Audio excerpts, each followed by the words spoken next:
오늘부터 출애굽기를 읽어 나가려고 합니다. 한 20주 우리가 출애굽기를 보려고 하는데, 출애굽기 한번 보세요. 몇 장으로 되어 있나 한번 넘겨보시고요. 뒤에 보시면 40장. 40장 34절 한번 말씀 보세요. 구름이 회막에 덮이고 여호와의 영광이 성막에 충만하매 모세가 회막에 들어갈 수 없었으니 이는 구름이 회막 위에 덮이고 여호와의 영광이 성막에 충만함이었으며, 구름이 성막 위에 떠오를 때에는 이스라엘 자손이 그 모든 행진하는 길에 앞으로 나갔고, 구름이 떠오르지 않을 때에는 떠오르는 날까지 나가지 아니하였으며, 낮에는 여호와의 구름이 성막 위에 있고 밤에는 불이 그 구름 가운데 있음을 이스라엘의 온 족속이 그 모든 행진하는 길에서 그들의 눈으로 보았더라. 이 출애굽기 전체 내용을 그냥 한눈에 볼 수 있는 그런 모습입니다. 1장 읽었더니 출애굽기의 1장에 있어서 이스라엘 백성들 어디 있어요? 애굽에서 지금 노동을 당하고 있는데, 강제 노동을 당하고 있는데 점점 상황이 나빠져 갔죠. 근데 출애굽기 40장 마지막에 보니까 이분들이 떠나서 광야에서 하나님을 예배하고 있어요. 이집트에서는 누굴 섬겼어요? 이집트 바로 왕을 섬겼어요. 그런데 출애굽기 40장에 보니까 성막을 세우고 이스라엘 백성이 하나님을 섬기게 됐다는 거예요. 출애굽기는 바로 그런 역사예요. 이스라엘 백성들이 노예 생활에서 풀려나서 드디어 하나님에 대해서 배우고 하나님 백성이 되어서 하나님을 예배하게 되게 하는 그 과정, 어떤 과정을 통해서 그런 백성으로 거듭나는지에 대한 책이에요. 그래서 하나님의 관점에서 보면 창세기가 창조주 하나님을 얘기한다면 출애굽기는 어떤 하나님을 얘기한다고 그러죠? 어떤 하나님? 구원의 하나님. 우리를 죄와 멍에로부터 구원하셔서 참 자유를 주시는 하나님. 그 하나님을 발견할 수 있는 게 바로 출애굽기다, 그렇게 얘기하고, 출애굽기 내용은 이스라엘 민족이 오래전에 이집트에 가서 노예 생활해서 바로를 섬겼는데 하나님의 은혜로 해방되어서 하나님을 섬기게 되고 하나님을 예배하게 되는 그 과정을 그린 책이다, 그렇게 볼 수가 있습니다. 제가 1학년 때, 신학교 1학년 때 구약을 공부하러 가는데, 그때 저는 참 운이 좋았어요. 왜냐하면 그 당시 저희 낙스칼리지에 정말 구약학에 있어서 세계적인 석학이 교수님이셨어요. 스탠리 월터라는 분인데, 저희가 그분에게 정말 성경 어떻게 공부하고 읽고 연구해야 되는지 방법도 배우고 잊을 수 없는 선생님이신데요. 그분이 모세 오경을 강의하는 중에 저희들에게 그런 퀘스천을 던졌어요. 모세 오경 가운데 제일 중요한 책이 어떤 책이냐. 근데 이론이 다양하더라고요. 그분이 소개해 주는, 어떤 학자는 창세기가, 어떤 학자는 출애굽기, 어떤 학자는 레위기, 신명기가 제일 중요하다는 사람 별로 없나. 이 세 책 중에 하나인데요. 각각 이유가 있어요. 근데 우리 교수 생각하기엔 출애굽기가 어떤 면에서 제일 중요한 책이라는 거예요. 서너 가지 이유를 얘기해 주셨는데, 첫 번째는요, 사실 이 모세 오경을 생각해 보면 출애굽기에 있는 내용을 쓰기 위해서 최소한 또 창세기를 비교해보면 창세기를 기억했다는 거예요. 왜? 출애굽기 딱 열면 어떤 내용이 써 있다고요? 이스라엘 백성이 애굽에서 고생하는 중에 하나님께서 모세를 부르셔서 모세를 통해서 이스라엘 백성을 구원하셔서 광야를 이끌어 나가서 하나님 백성 삼으시는 그런 이야기가 기록이 되어 있어요. 누가 썼어요, 이 글은요? 모세가 쓴 거예요. 그래서 모세 오경이라고 그러잖아요. 물론 모세 오경 내에 모세가 죽습니다. 실질적으로 고대의 모든 글들은요, 예를 들면 늘 말씀드리지만 소크라테스 어쩌고 저쩌고 하는데, 소크라테스는 한 번도 글 들고 쓴 적이 없어요. 그의 제자 플라토가 다 썼어요. 소크라테스가 한 말을. 모세도 마찬가지였을 거예요. 하나님께 율법, 시내 산에 올라가서 율법 받고 하나님께서 적어라 해서 적는 장면이 성경 중간중간 여러 군데 나와요. 르비딤에서도 그랬죠. 기억하세요? 르비딤에 갔을 때 출애굽 17장에 보면 아멜렉이 출애굽한 이집트를, 이스라엘 사람들을 공격해가지고 이스라엘이 큰 공경에 처하는데, 아론과 모세와 홀이 산 위에 올라가서 하나님께 기도해요. 밑에서는 여호수아와 갈렙이 군대를 이끌고 싸움하고, 근데 손을 들고 기도할 때 하나님께 승리 주시는 그 놀라운 사건이 기록되어 있는데, 그거 다 끝난 다음에 주님께서 뭐라 그러세요? 모세야, 써라. 오늘 일어난 일들 다 써라. 그래서 너희 민족이 절대 이 사건 잊어버리지 말게 해라. 시내산에서 주님께서 모세 부르셔서도 말씀하세요. 내가 네게 얘기한 모든 것을 써서 내 백성에게 전해라. 그래서 모세가 많이 써요.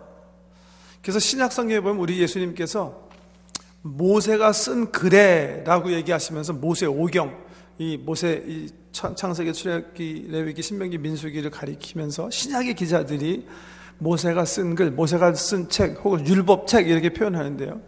모세가 썼거든요. 모세가요. 모세가 이 모세 오경을 왜 썼을까 생각해 보면 그 중심이 출애굽기에 있다는 거죠. 출애굽기.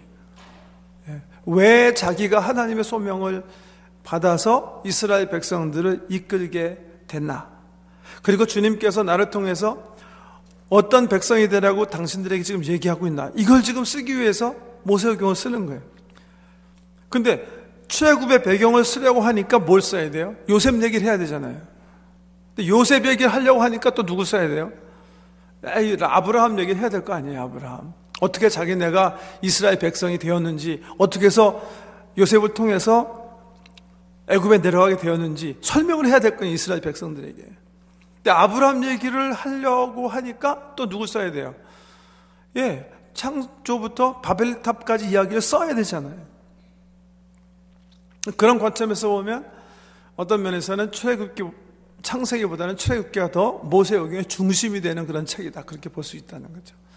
출애굽한 이스라엘 백성들에게 왜 우리는 지금 출애굽해야 되는지, 그리고 출애굽한 후에 이스라엘 백성들이 어떻게 생활해야 되는지 알려주기 위해서 모세오경이 쓰여졌다면, 창세기는 그 전의 과정을 요점 정리하는 그런 책이다. 이렇게 볼 수가 있는 거죠.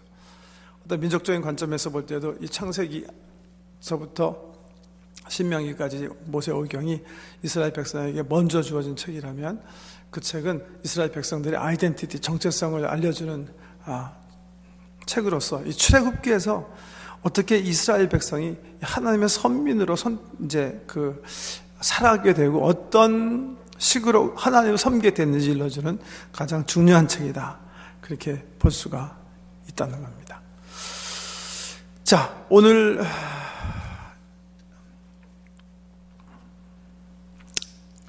1장 우리가 좀 살펴보려고 하는데요. 보세요. 지금 1장을 모세의 관점에서 생각해 보세요. 모세가 지금 1장을 통해서 얘기하려고 하는 포인트가 뭘까요? 2장 3장에 넘어가면 모세가 자기가 어떻게 광야에서 자기가 하나님의 소명을 받아서 이스라엘 백성들을 지도하게 됐는지 그 이유를, 그 과정을 쭉 기술하게 됩니다. 그런 관점에 지금 1장은 뭐예요? 그 서러운 부분이에요. 자기 민족이 처한 그런 환경을 지금 그리고 있는 거예요. 자, 어떤 환경에 처했는지 한번 읽어보십시다.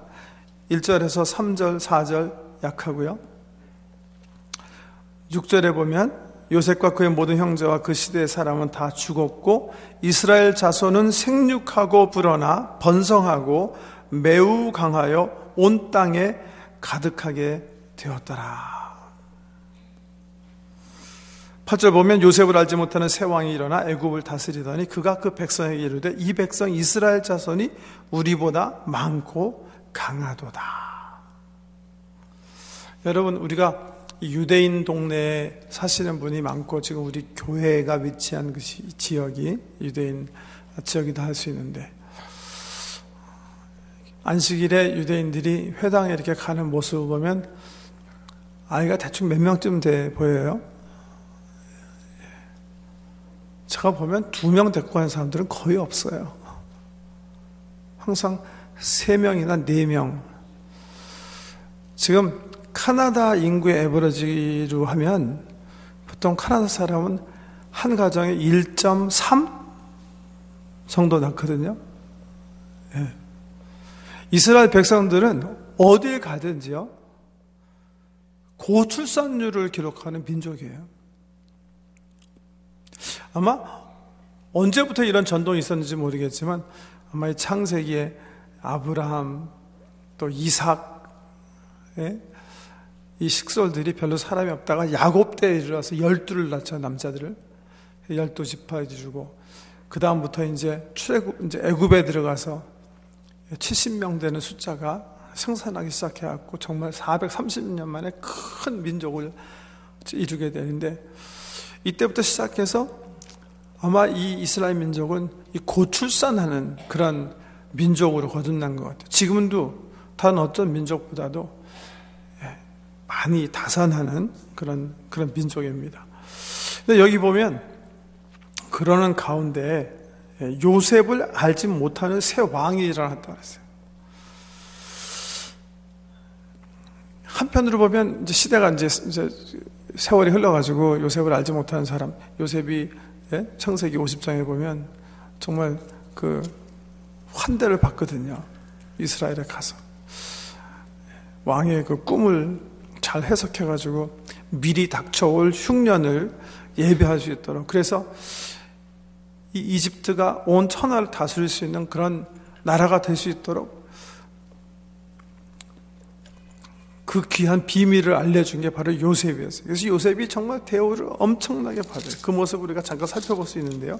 창세기 50장 한번 펴보실래요? 바로 앞장 보면 50장 1절에 50장 1절, 요셉이 그의 아버지 얼굴에 굽으려 울며 입 맞추고 그 수종들은 의원에게 명하여 아버지의 몸을 향으로 처리하게 하매, 의원이 이스라엘에게 그대로 하되 40일이 걸렸으니 향으로 처리하는 데는 이 날수가 걸림이며 애굽 사람들은 70일 동안 그를 위하여 곡하였더라. 이 요셉의 아버지 야곱을 장례하는 모습을 창세기 기자가 기록해 놓으면서 향을 처리하는데 며칠이요? 40일 걸렸대요. 이집트 사람들이 향 처리하는 거 보신 적 있으세요? 고대 이집트 사람들이 죽은 시체 속에 이렇게 향을 넣는 이유가 뭐였죠? 아시잖아요. 왜? 썩지 않게 하기 위해서 한 거예요. 그래서 그 사람네가 이 인류 문화사에 남긴 그 작품 가운데 아주 유명한 작품이 뭐예요? 미라예요, 미라. 한 20년 전인가 이 토론토 박물관에 그 타툰카문 그래가지고 옛날 이집트 그 왕 미라가 왔었잖아요. 저도 가서 이렇게 봤는데요. 그게 4,000년이 지났는데도 썩지 않고 시체를 이렇게 보존하게 향으로 이렇게 향을 탁 이렇게 넣어가지고 시체가 썩지 않게, 물론 속에 이제 썩을 것은 다 빼고요. 그렇게 하고 밖에는 또 밖에대로 무슨 나무 박제 이런 걸 하고 또 기름치고 해가지고서는 썩지 않게 하는 건데요. 4,000년, 5,000년이 지났는데도 시체가 썩지 않게 하는 거예요. 그래서 소문에 의하면 김일성이가 죽었을 때도 이집트에 가서 자문을 구했다 그러죠. 그 시체를 이제 무슨 만수인가 뭔가 보존하는데 어떻게 하면 썩지 않게 할까? 이집트 기술이 최고라는 거예요. 이게 바로 미라 만드는 거예요. 근데 요셉의 아버지 야곱을 장례하는데 40일 동안 향으로 이렇게 미라를 만들었다는 거예요. 이집트 사람이라고 모든 사람을 다 미라로 만든 건 아니거든요.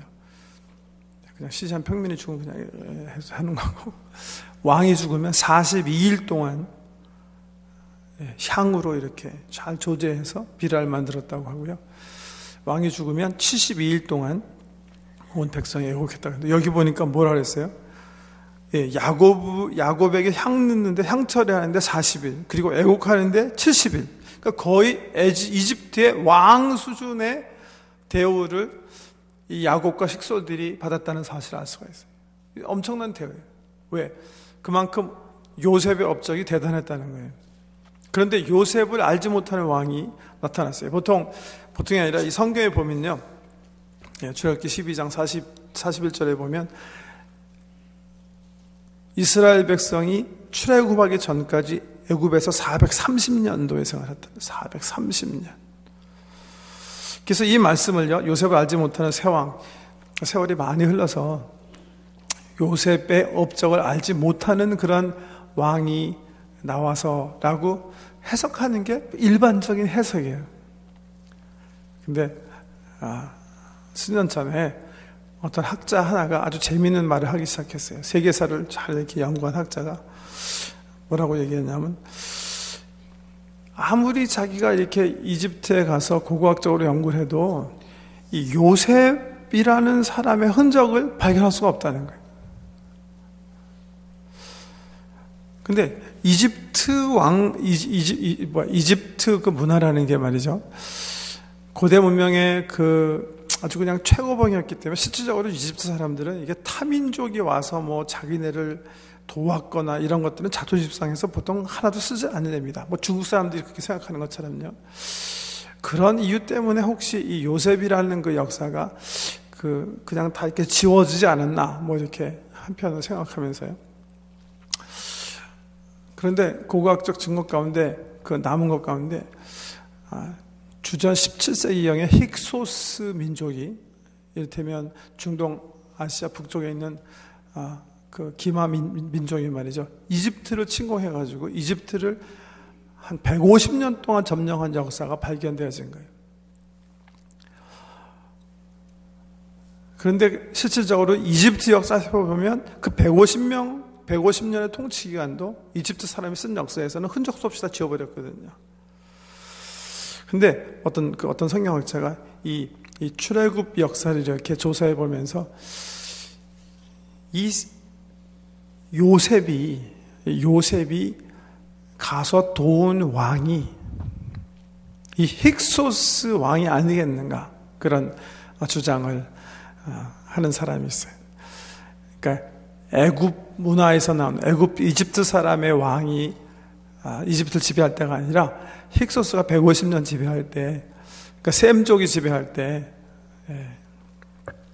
요셉이 가서 이 흉년을 도와가지고 이 같은 셈족 안에서 같이 총리 대신으로 있다가 150년 후에 이 셈족이 무너지고 힉소스 왕조가 다시 이집트 왕조에 의해서 이제 그 축출됐을 때, 그때를 의미하는 게 아닌가, 그런 재미있는 논문을 써서 이제 학자들이 지대한 관심을 가지고 바라봅니다.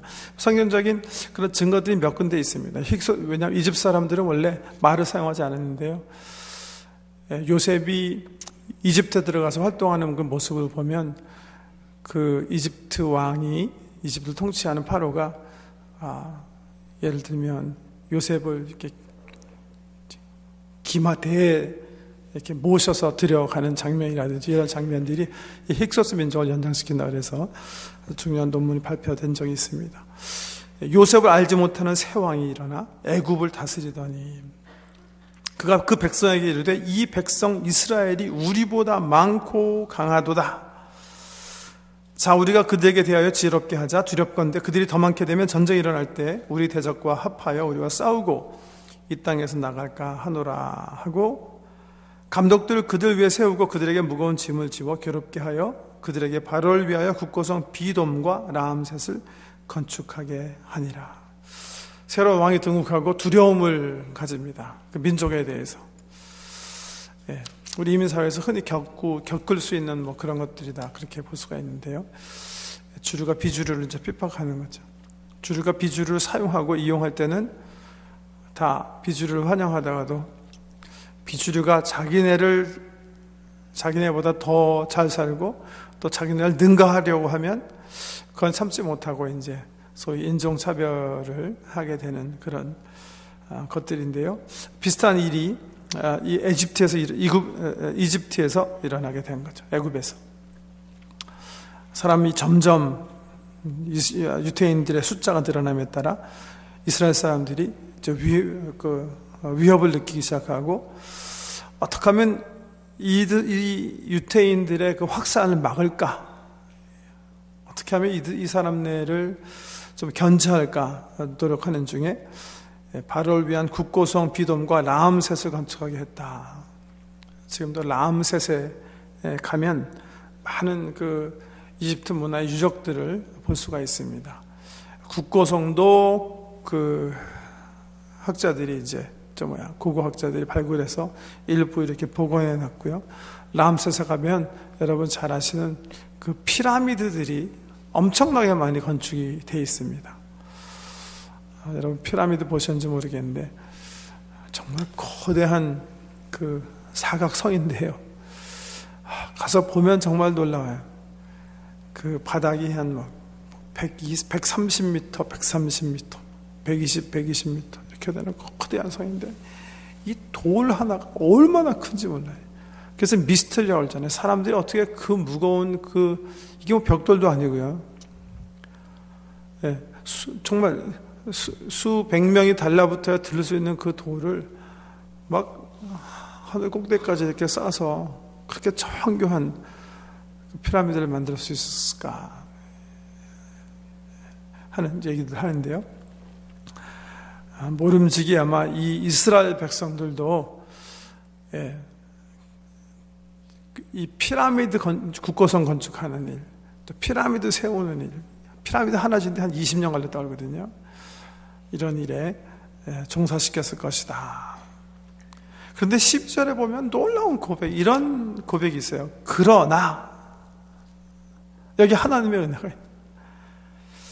첫 번째 은혜, 학대를 받을수록 더욱 번성하여 퍼져나가니 애굽 사람이 이스라엘 자손으로 말미암아 근심하여 이스라엘 자손에게 이를 엄하게 시켜 어려운 노동으로 그들의 생활을 괴롭게 하니 곧 흙 이기기와 벽돌 굽기와 농사 여러 가지지라. 그 시킨 일이 모두 엄하였더라.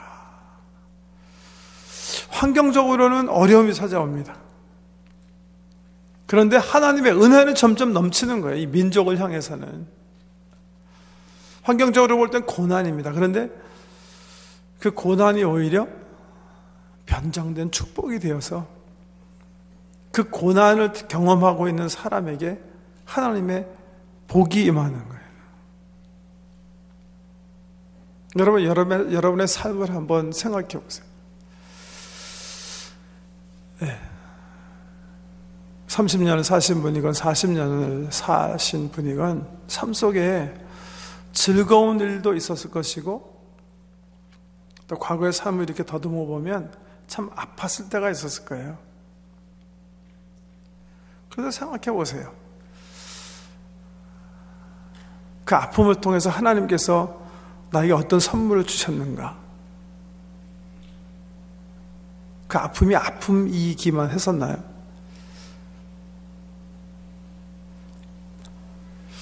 참 이상한 게 우리가 고난의 현장에 있을 때는 그 고난이 너무 싫고 왜 하나님께서 이런 고난을 허락하셨을까? 왜 내가 하나님을 이렇게 잘 섬기고 있고 교회 열심히 출석하고 있고 사역에 헌신하고 있는데 하나님께서 이런 아픔을 주셨을까? 이렇게 원망도 하게 되는데요. 그런데 좀 먼 발치에서 우리 인생을 이렇게 관조해 보면요. 정말 우리가 아무 문제 없이 그냥 살았던 그 순간보다는 우리가 그 죽음의 골짜기를 걸어갔을 때, 그 삶의 아픔을 경험했을 때, 우리 스스로 해결할 수 없는 어떤 문제에 부닥쳤을 때, 그러니까 우리가 막 절망할 수밖에 없었을 때, 그런 순간을 통해서 하나님은 우리를 더 정결하게 하시고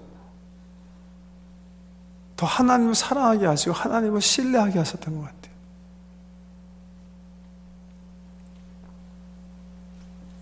저는 출애굽기 1장을 읽으면 제가 맨 처음 이민 와서 빵을 벌기 위해서 2년 반 동안 일하던 그 노동 현장이 생각나곤 하는데요. 저는 18에 이민 와가지고요. 아버님은 이제 나이가 드셔가지고 영어학교 입학하시고 돈은 가져온 거 없고 그래서 형이나 저나 둘 중에 하나 돈을 벌어야 되는데 맨파워 가서 제가 먼저 짭을 잡았어요. 짭을 잡았는데 그 당시 미니멈 웨이지가 2불 75인가 그랬는데요. 2불 75 받고 44시간 일하는 것도 감사한데 토요일날 일을 하면 더블로 주는 거예요. 한 배 반을 주든가 뭐 더블 주든가. 그래갖고 있는 없는 그냥 오버타임은 다 이제 몸으로 감당하면서 하는데, 제가 한 일이 그 파이프 도금하는 회사였었어요. 팍스 플레이팅 컴퍼니라고 저기 메카완이랑 LG에 있는 어떤 공장인데요. 그냥 정말 첫 몇 달은 그냥 체크 받을 때마다 이 돈이랑 한국 돈이랑 환산하면서 내가 한국에서 가입공고 가르칠 때 10,000원 받았는데 이건 뭐 완전히 20배는 더 받는구나 막 너무 신나가지고.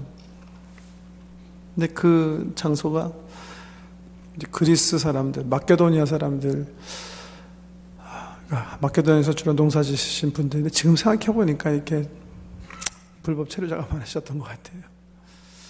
그 현장은 정말 한참 일하다 보니까 미래가 없는 거예요. 캐나다 왔는데 영어를 안 써요. 그 사람들은 자기네 나라 말하고, 나랑 할 때는 영어 하긴 하는데 서로 이제 욕만 하는 거예요. 이제 서로 영어 안 되니까 그냥 서로 그냥 막 이제 감정 표현만 하는 거죠. 한 센텐스 한 3개 정도는 욕 섞어가지고 네가 해라 내가 해라고, 아니면 이렇게 막 협박하고. 그러니까 완전히 이제 정말 막노동판이죠. 막노동. 와이프 이렇게 막 큰 관에다가 싣고 이제 막 물에다 화학약품에 담갔다가 전기 도금하고 꺼내면 징크 플레이트, 그러니까 아연 도금이 되는 건가요? 함석 도금, 아연 도금 돼가지고 이제 다시 씻어가지고서는 창고에 쌓는 그런 일들 하는데요. 저는 18에 고등학교 한국 마치고 와서 여기서 이렇게 일하는데, 그 노동 현장에서 한 2년쯤 지나니까요, 제가 이렇게 좀 정신이 이렇게 차려지더라고요. 정신이. 저는 한국에 있을 때 정말 공부를 하기 너무 싫어했어요. 어떻게 하면 공부하지 않을까 막 연구하면서 막 그냥 고등학교 때도 그냥 놀기만 좋아했는데, 한 2년 이렇게 아무 생각 없이 새벽 6시에 일어나서 7시부터 일하고 돌아오고 주일날 쉬고, 그 노동 현장에서 한 2년 이렇게 고생하니까 그때 마음속에 이런 생각이 들더라고요. 야, 내가 계속 여기 있다가 내 인생 날리겠구나. 내가 정말 정신 차려야겠구나. 내가 이러다가 정말 끝장 인생 살겠구나. 그래서 18년 동안 내가 공부하고 싶은 생각이 없었는데요. 거기서 한 2년 반 이렇게 딱 굴르니까, 와, 정말 공부하고 싶은 거예요. 나는 정말 공부해야 되겠다. 내가 다시 돌아가서 영어건 뭐건 죽기를 쓰고 일단은 나를 학업으로 이제 훈련시켜야 되겠다. 그래서 돌아오게 됐는데요. 제가 생각하기에는 이제 돌아와가지고서는 이제 12학년하고 대학교 가는 그 과정, 또 대학교에서 그 공부를 생각하면 2년 반 그 노동, 그 고난이요, 정말 밑거림이었던 것 같아요. 공부하기 싫을 때도 그 생각만 하면, 내가 거기 다시 돌아가야 되는 생각만 하면 정신이 버쩍 들어요. 제가 생각하기에 그것 때문에 저는 20살 때부터 고등학교 학생까지는 정말 공부하지 않았던 거와는 비교할 수 없는 만큼의 정열을 가지고 공부했던 것 같아요. 저 고난은요, 받을 때는 굉장히 아픔이고 우리가 피해서 싫어하는 것이 피하고 싶지만, 사실은 이 고난 속에서 우리 삶을 발견할 수 있게, 이 고난 때문에 우리가 정말 그 속에 감추어진 축복을 누리게 된다는 겁니다. 이 고난 속에 있을 때 하나님께서요, 이 본문에 보면 2가지 하나님께서 은혜 주신 것 같아요. 하나는 출산의 기쁨을 계속 이스라엘 백성들이 누리게 하셔서 많이 사람들이 더 번성할 수 있도록, 퍼져나갈 수 있도록 은혜 베풀어 주시고, 또 한편으로는 그렇게 되니까 애굽 왕이 또 하나의 그 전략을 세우죠. 15절 이하에 보면 히브리 산발 불러가지고 애 받아서 여자면 살려주고 남자면 죽여라 그렇게 명령해요. 근데 이 히브리 산파들이 어떻게 하죠? 거부해요. 남자아이가 태어났는데 죽이지 못해요. 성경에 보면 죽이지 못한 이유는 뭐라고 그랬죠? 이 사람 내가 뭘 두려워했기 때문에? 하나님을 두려워했기 때문에. 하나님을 두려워했기 때문에. 우리 영어 책 클래식 고전 가운데 엔티고네라는 게 있어요. 엔티고네. 엔티고나이즈 한다 하는 막 이렇게 고민하게 되고 한다 하는 그 단어를 유출시킨 그런 책인데 엔티고네. 한 사람이 시민법을 따라가야 되는지, 그러니까 왕이 명령한 명령대로 살아야 되는지, 법을 따라야 되는지, 아니면 국가의 법을 따라야 되는지, 아니면 하나님의 법을 따라야 되는지, 그 두 사이에서 고민할 때 우리가 엔티고나이징 한다 그런 표현을 쓰는데요. 엔티고네. 이 산파들이 지금 그런 그 갈등 구조 속에 있는 거예요. 국가, 정부, 왕, 법은 죽여라 이렇게 명령하고 있고 하나님의 법은 NO. 이때 산파들이 소위 civil disobedience를 하는 거죠. 시민 불복종. 왕의 법을 따르지 않고 하나님의 법을 선택하는 거예요. 이 산파들을 통해서 이스라엘 백성들이 하나님의 복을 얻죠. 산파들은 어떤 사람? 목숨을 내걸고 하나님을 두려워하고 하나님의 법을 지킨 사람이에요. 지난주 우리 한국의 뉴스 가운데 김근태 의원이 사망해서 장례 치르는 모습이 방영되던데요. 1970년대 초 우리 박정희 정권 밑에서 우리 한국이 유신헌법 만들어내고 정말 그 민족의 좀 깜깜한 시대를 지나는 그 무렵 많은 대학생들이 일어나서 그 유신헌법을 반대하고 이것이 정말 우리 민족의 역사를 거꾸로 하는 길이다 봉기하기 시작했는데요. 그 주역이었죠. 그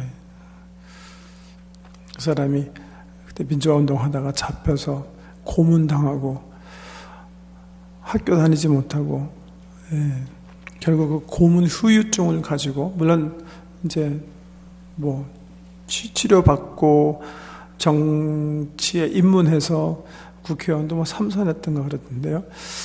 살았지만 그 후유증으로 결국은 이번에 이렇게 정말 이렇게